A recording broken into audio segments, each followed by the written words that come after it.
All right, fourth grade, you are learning in math right now how to order fractions when all the denominators are different. Okay, on the bottom of your paper, it should say, think about it logically. So look, all the bottoms are different. Can 9 become 10? No. Can 4 become 10? No. Can 4 become 5? No. So you really need to pause, breathe, think about it logically. 1/4. That's really, really, really small. Okay? So 1/4 is like this much. I know that since it's so small, it's most likely going to be the littlest or least. 11 ninths.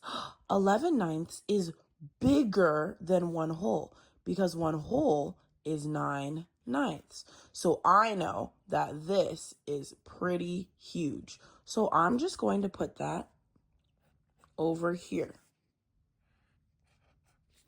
That leaves me with two numbers. In this specific case, can 5 become 10 or 10 become 5? Yes. I am going to make 5 become 10 because I think multiplication is easier than division. 5 becomes 10 by multiplying 5 by 2. 5 times 2 is 10. 7 times 2 is 14. Now, with an equivalent fraction, I can really compare these two. 14 tenths is bigger than 6 tenths. So I'm going to put 6 tenths here and 7/5 here / 14 tenths. And that's how I'm going to order them. I'm going to give you one more example, okay? Let's look at all these numbers. The denominator is 9, 6, 8, and 100. Uh-oh, none of these denominators can become each other. So now I got to think about it logically. Okay, let's look at this one. 20 ninths. Whoa, I know that 1/2 in ninths is 9 ninths. 20 is so much bigger than 9. So I know that this is bigger than 1/2. It's even bigger than 2 wholes, but we won't get into that. So I'm going to put 20 ninths at my greatest. Let's look at this. 2 6. Okay, that's kind of in the middle. 3/8. Okay, that's kind of in the middle. 1 100th. Oh, that means out of 100 little teeny slivers, only one is colored in. I know that's really little, so I'm going to put that all the way over here. Another way to think about it is like, oh, is this bigger than half? No. Half of 6 is 3. Is this bigger than half? No. Half of 8 is 4. So unfortunately, that didn't give us much information, but that's another thing you can think about it, comparing to wholes and halves.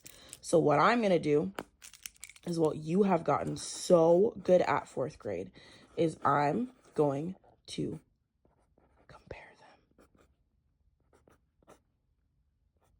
When you compare a fraction, you multiply by the other fraction's denominator. So if I'm going to make an equivalent fraction for this with a common denominator, I'm multiplying by 6.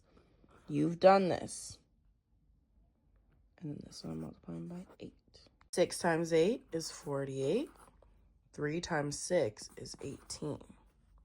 6 times 8, already figured that out, 48. 8 times 2 is 16.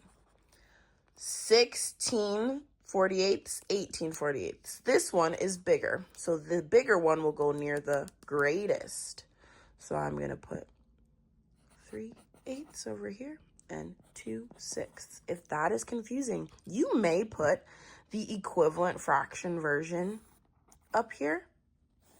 That's fine with Miss Norman. But if you just put this and don't show me your work, I'll have no idea how you figured that out. So you'll have to show me your work. All right, good luck.